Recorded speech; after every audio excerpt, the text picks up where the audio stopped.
Bonjour et bienvenue dans La Voix des parents, le podcast de l'association des parents d'élèves de l'école Jean-Jacques Rousseau à Perpignan. Aujourd'hui, nous avons le plaisir de nous intéresser à un sujet essentiel dans le développement des enfants: comment naît le goût de la lecture. Lire, aimer les livres, s'y plonger avec plaisir, cela ne se décrète pas, cela se construit petit à petit à travers des rencontres, des habitudes et des expériences du quotidien. Nous avons la chance aujourd'hui de recevoir Virginie, responsable du secteur jeunesse de la médiathèque de Perpignan, et Céline, qui est sur le service action et médiation culturelle du réseau des bibliothèques de Perpignan et référent accessibilité, pour échanger autour de son expérience et de son regard précieux sur la place du livre dans la vie des enfants. Bonjour Virginie, bonjour Céline, comment allez-vous? Bonjour, très bien. Bonjour, plaisir de vous rencontrer. Selon votre expérience, à quel moment naît réellement le goût de la lecture chez un enfant? J'ai envie de te dire dès la naissance. Alors, on peut même commencer In utero. à lire ou à chanter des petites comptines ou avant, dès le plus jeune âge. Faut pas hésiter. Est-ce que ce goût est quelque chose de naturel ou plutôt quelque chose qui se construit? Non, ça se construit, hein. Et quand on dit construire, il faut lire, il faut présenter, plonger, faire découvrir l'objet livre au tout petit. Alors au départ, on se dit toujours, mais non, mais il comprend pas ce que je dis, non, mais c'est une habitude à prendre avec le livre, autour du livre. Voilà, ça commence comme. Quelle place jouent les parents dans cette découverte des livres?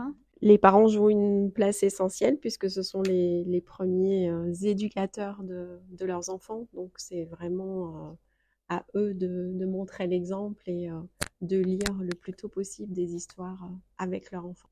Avez-vous des exemples de petites habitudes simples que les familles peuvent adopter à la maison?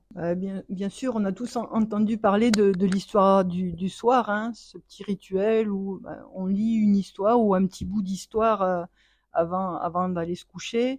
Il y a les petites comptines qui peuvent venir agrémenter un petit peu la journée ou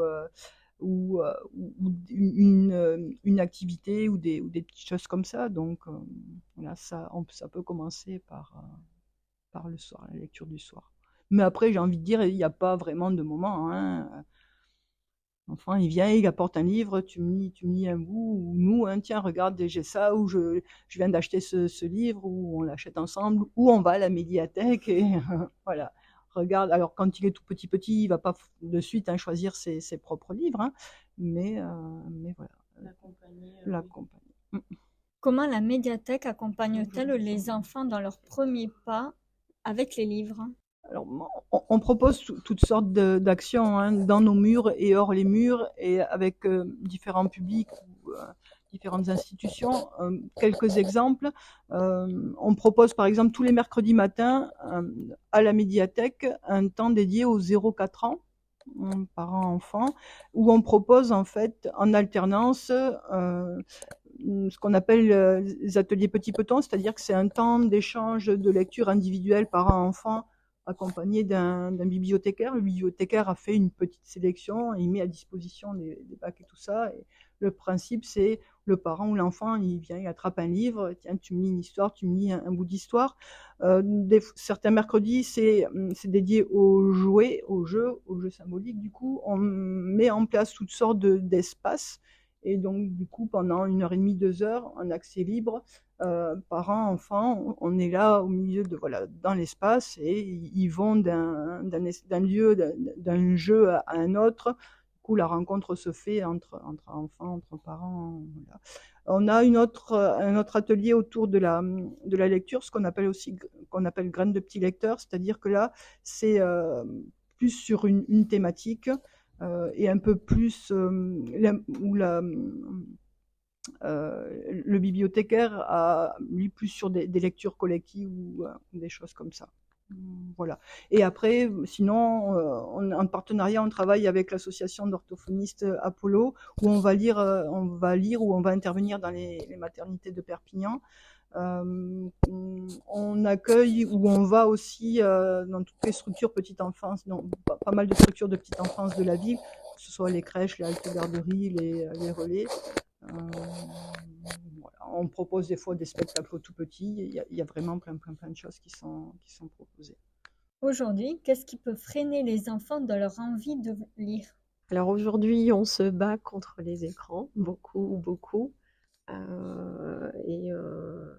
C'est important de trouver un équilibre en fait entre les livres et les écrans. Peut-être de limiter le temps d'écran pour pas les interdire complètement.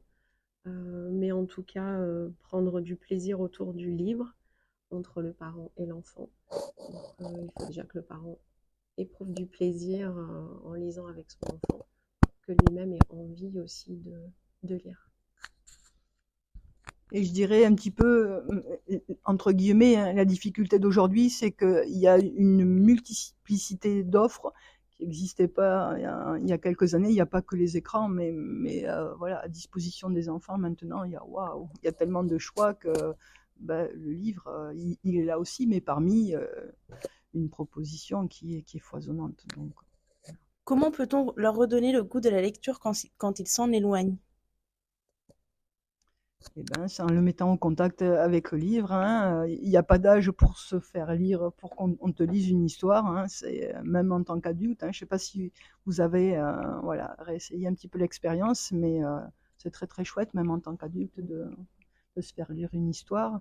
L'offre éditoriale, les supports, ils sont tellement multiples et variés et riches et que tout le monde y trouve un petit peu sa place et il trouve quelque chose, un intérêt à un moment donné. Donc voilà, il faut pas perdre il faut pas perdre l'idée de ça quoi et ne pas hésiter à venir en bibliothèque. Et là la médiathèque, bon, on a de la chance aussi, hein, on est tête de réseau, du coup c'est une grosse structure avec une offre vraiment riche, donc avec une multitude de supports et normalement tout le monde y trouve un petit peu son.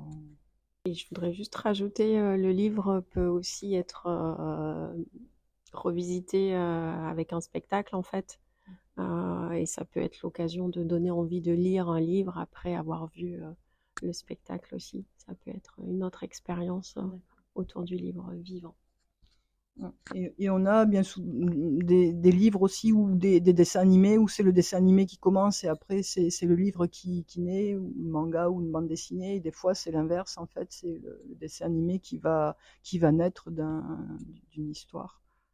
On a beaucoup de livres-jeux aussi, livres-jeux, il y a, voilà, la différence, voilà, il y a une passerelle qui peut se faire aussi. À travers le jeu. Quel est l'impact des écrans sur la lecture chez les enfants? Là, du coup, avec nos interventions et le fait de côtoyer comme ça les orthophonistes pendant nos interventions dans les maternités, le sujet, voilà, elles ont maintenant les chiffres. Alors ça fait des années qu'on dit oh non, les écrans c'est néfaste et tout ça. Maintenant, vraiment, il y a des chiffres qui montrent voilà, que c'est vraiment néfaste. Il y a vraiment des symptômes qui sont là. C'est-à-dire au niveau du développement du langage, il y a un vrai effet délétère.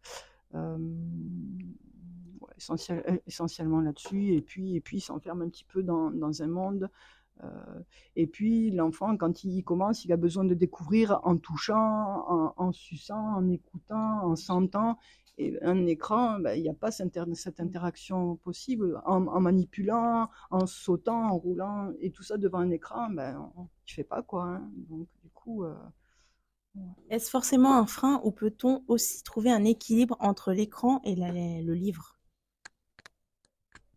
Alors c'est ce que je disais tout à l'heure, on peut limiter en fait le temps d'écran, ne pas interdire complètement, mais favoriser en tout cas le livre le plus possible pour éviter aussi les troubles de concentration, parce qu'un enfant qui reste longtemps devant un écran, il est plus en difficulté pour se concentrer. Et pouvoir l'emmener dans le monde de l'imaginaire, ce qu'il ne fait pas forcément quand il est devant un écran et qu'il est totalement passif en fait. Et puis par rapport à l'imaginaire, ce que permet en fait quand l'histoire, quand il y a pas d'images ou des images limitées, l'imaginaire justement, il se forme. Voilà, on a les images qui se forment dans l'esprit, et du coup, c'est beaucoup plus riche quand on les invente, riche de possibles aussi, que quand on est face à une image. En fait, il y a ce processus-là, il se fait plus. On nous livre l'image, voilà, directement, et après, comment, par rapport à l'écran et la lecture, et est-ce que les écrans, on les enlève complètement et ça s'accompagne, et certes, on limite le temps d'écran, mais après, devant un écran aussi, on peut interagir en débattant de certains sujets, ou ça peut, les écrans, il faut que ce soit un support et un outil, en fait, à une thématique ou à quelque chose à faire, mais pas uniquement posé comme ça, voilà. Oui, et quelque chose que moi je voudrais rajouter, c'est quelque chose que j'avais vu, que j'ai trouvé très intéressant. Les écrans stimulent énormément le cerveau à travers leurs images et même la vitesse dans laquelle sont défilés les personnages et les bruits aussi. Quelque chose qu'on voyait pas avant, par exemple, dans des dessins animés comme Franklin, où les couleurs sont beaucoup plus neutres, les sons sont beaucoup plus bas. Donc du coup, ça fait aussi que l'enfant, quand il est surstimulé avec avec ces dessins animés qu'on voit actuellement, qui sont très à la mode, ça fait qu'après l'enfant, il est ennuyé avec quelque chose qui pourrait pour lui être quelque chose de très ennuyeux, mais c'est un livre qui en fait n'est pas ennuyeux. Je sais pas si vous me comprenez. Oui. En fait, ils sont tellement stimulés Oui. tout le temps avec le son, le bruit et tout ça, que quand ils voient un livre, pour eux, c'est quelque chose d'hyper ennuyeux, quelque chose qui stimule pas le cerveau, et du coup, ça les met aussi, parce que j'ai vu beaucoup de situations avec d'autres enfants qui sont dans des situations de crise. Le cerveau ne sait plus quoi faire parce qu'il a besoin d'être avec cette stimulation sans cesse, et ça crée vraiment une crise chez l'enfant et un mal-être interne. Donc c'est vraiment parler en fait, c'est vraiment une détresse pour le cerveau, parce il ne peut plus en fait se concentrer sur un livre, même si on le force à s'asseoir après 6 heures d'écran, on lui dit maintenant tu lis un livre, ça va pas marcher, parce que beaucoup de parents, là pendant les grandes vacances qui vont arriver, vont dire bon, si je lui mets 10 minutes de lecture avec 6 heures d'écran, après en fait l'enfant ne va même pas nous écouter quand on est dans le livre, parce que son cerveau il est vraiment dans le monde encore de l'écran. Donc comme vous dites, il faut vraiment limiter le plus d'écran et monter le plus de même d'activités manuelles, tout ça, parce qu'en fait, comme vous dites, l'imaginaire aide aussi au développement de l'enfant. C'est à travers ça que lui se construit, et à travers le jeu. Donc c'est vraiment quelque chose de très important si on veut que nos enfants puissent se développer correctement et étudier aussi, parce que l'école aussi, il y a beaucoup d'enfants qui sont stimulés dès le plus tôt possible, hein. Dès le matin, avant le petit-déj, ils sont déjà sur les écrans, et après, ils peuvent même pas se concentrer à l'école. Donc je pense que c'est une urgence totale, et c'est très catastrophique pour beaucoup d'enfants qui n'ont même pas voilà, le cerveau qui est, enfin, il est en bonne état pour pouvoir étudier. Donc c'est très important. Et le cerveau, il a besoin de faire des pauses aussi. Non, mais c'est vrai, les écrans, ça surstimule en permanence. Et du coup, à un moment donné, voilà, il faut dire stop. Et vous parliez d'ennui, il faut que de temps en temps, on n'ait rien à faire pour s'ennuyer. Ça fait partie de la construction aussi de chaque être. Même nous, on a besoin, et c'est là où du coup, on a les idées, qui surgissent. Oui, donc l'ennui, c'est très important aussi pour eux et pour le développement, parce que quand ils s'ennuient, ils finissent par trouver l'imagination. Ils peuvent même jouer avec des cailloux comme avant on voyait, ou des billes. Chose que maintenant, les enfants, dès qu'ils voient des cailloux, ils disent mais je m'ennuie, j'ai besoin de quelque chose de plus. Ils savent plus, ils savent plus jouer tout seuls, ils savent plus inventer leurs propres histoires, leur propre monde. Et ça, après, du coup, quand on n'a pas eu ça dans l'enfance, il y a des manques plus tard. Donc, et on peut comprendre, hein, ça peut être un stress aussi pour les parents de dire oh là là, il faut absolument que je l'occupe, qu'il fasse quelque chose, sinon s'il s'ennuie, ou ou je vais pas réussir à le gérer, Et puis aussi, il y a la commodité, parce que le parent, il a une vie aussi, et pour lui, c'est très. La vie est compliquée en tant que parent, on a besoin de faire beaucoup de choses, et quand on donne l'écran à l'enfant, l'enfant nous laisse un peu tranquille, entre guillemets, mais c'est pas l'idéal, parce qu'au final, pour le moment, c'est bien, mais à futur, ça crée des problèmes, et c'est pas bon aussi pour nos enfants. Je voudrais juste rajouter qu'effectivement, ce que ne font pas les écrans et que font les livres, c'est que les livres relient l'enfant et le parent, ou l'enfant et le professionnel, quand c'est les professionnels qui accueillent. Et les livres enrichissent le vocabulaire aussi, ce que font pas forcément les dessins animés. que regardent les enfants et, et développent la curiosité aussi. Ça aussi, c'est important.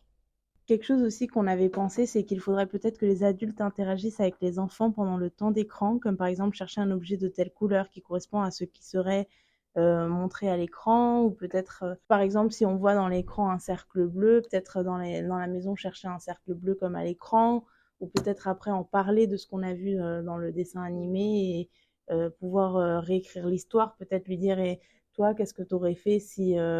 ou qu'est-ce que tu aurais changé à l'histoire pour que ça finisse comme toi tu voulais. Enfin, on peut vraiment chercher, ou comme vous aviez dit, hein, les pièces de théâtre pour que l'enfant aussi voit, parce qu'en fait, l'enfant apprend par le jeu, c'est quelque chose qu'on avait déjà dit dans notre podcast. Et si on donne l'envie à l'enfant de lire en jouant et en intérêt, parce que beaucoup de parents peuvent laisser des livres et dire, bah, il a son coin lecture, hein, il part lire quand il veut, mais en fait, non, il faut vraiment vivre le moment avec son enfant et l'accompagner, même si voilà, c'est des contraintes parce que bah, l'adulte doit avoir un temps à lui consacrer, mais même pour l'enfant, c'est hyper enrichissant parce que avoir un moment calme avec le parent, 10 minutes, 15 minutes, où même le parent n'a pas son portable sur lui, c'est vraiment une grosse valeur pour lui parce qu'en fait, il se sent valorisé du temps. Aujourd'hui, les parents sont toujours en train de courir, toujours avec le portable, en train de dire j'ai pas le temps, tout ça. Et en fait, ça stresse aussi beaucoup les enfants. Donc, on peut pas leur dire sois calme, sois tranquille, si même nous, on n'est pas calme et tranquille, et si même nous, on est tout le temps avec le portable. Donc, c'est aussi s'adapter et leur montrer ce que nous, on voudrait qu'ils soient, leur donner l'exemple. Bah, faut pas oublier que le parent, surtout quand les enfants sont tout petits, c'est le miroir en fait. Hein. C'est vraiment un miroir. Et juste revenir sur le fait que le livre, c'est avant tout, hein, surtout quand les enfants sont petits, hein, c'est une sorte de lien en fait entre l'enfant et le parent.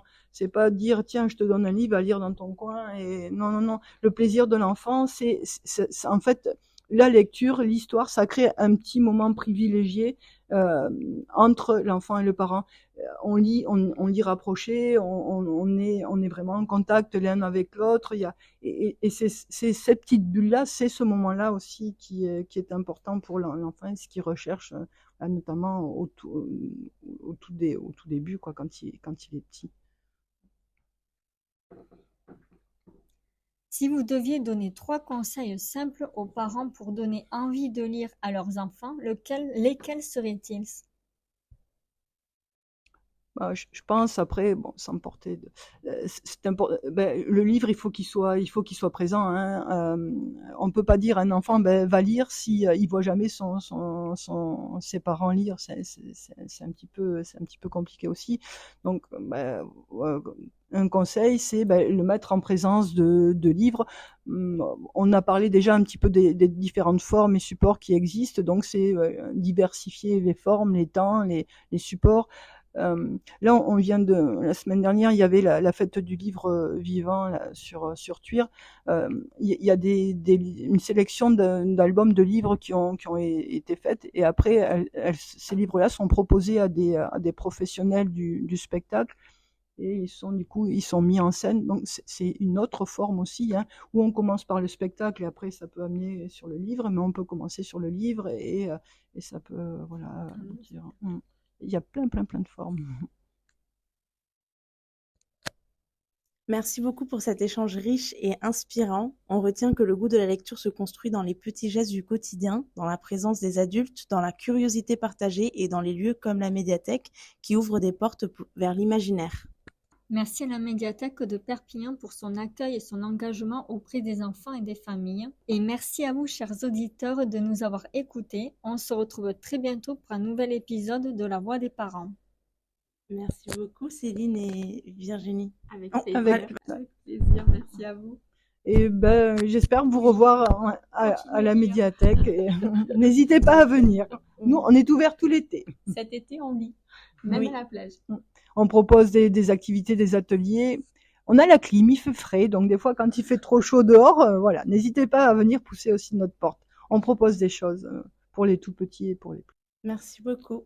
Au revoir. Au revoir. Au revoir.